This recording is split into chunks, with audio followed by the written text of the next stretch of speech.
Et retour en Côte d'Ivoire. Le réseau ouest-africain des structures nationales et régionales en charge de la coopération avec l'Union européenne était en réunion extraordinaire depuis hier lundi à Abidjan.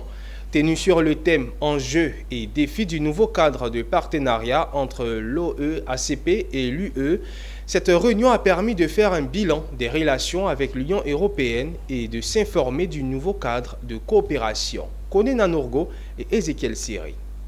Enjeux et défis du nouveau cadre de partenariat avec l'OEACP et l'Union européenne.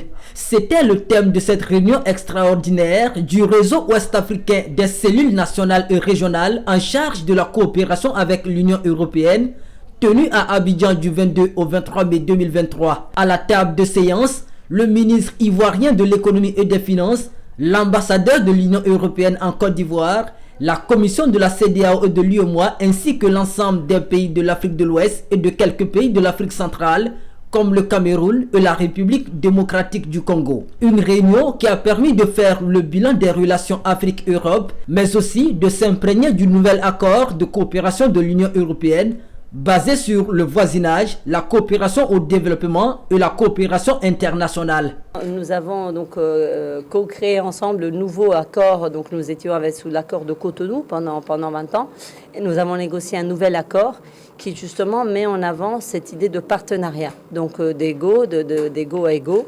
c'est-à-dire qu'on va retrouver ensemble des intérêts partagés, justement de développement, mais aussi basé sur des valeurs partagées, d'état de droit, de gouvernance, de paix et sécurité.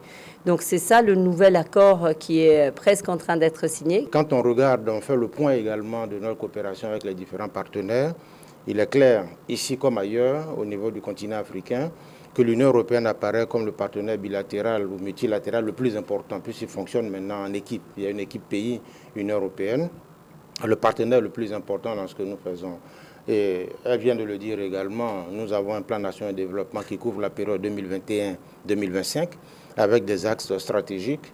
Donc le soutien de l'Union européenne vient en fait soutenir les grands axes de ce plan national de développement. En plus du partage d'expériences, ces 2 jours de rencontres ont permis aux structures nationales et régionales chargées de la coopération avec l'Union européenne de faire des recommandations afin de pérenniser les acquis de l'accord de Cotonou.